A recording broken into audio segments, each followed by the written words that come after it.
If you use Canva, but your designs still look boring, then the problem is not Canva, it's your understanding of elements and photos. Today, I'm going to share the secret that pro designers use. Welcome back to the Canva course, Class 4.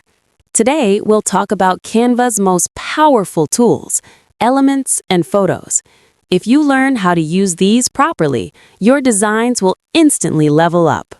First, go to the left panel in Canva and click on Elements.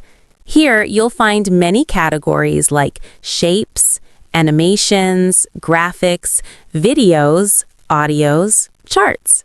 We have selected a template. Look at this. All the elements are on separate layers. Right-click with the mouse, go to the Layer option and click Show Layer. See? All the elements on the canvas are listed here. From here, you can also select any element. We will choose Shapes.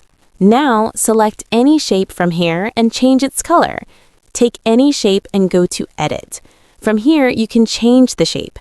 Go to Stroke Style, select the stroke, and adjust the stroke weight as needed. Then go to Corner Rounding and adjust it according to your design. Finally, go to Transparency and increase or decrease it as required. We have taken another template. Now we will change its images. This image is inside an image frame. Click on the image, then delete it. Next, go to Elements and bring your desired image here.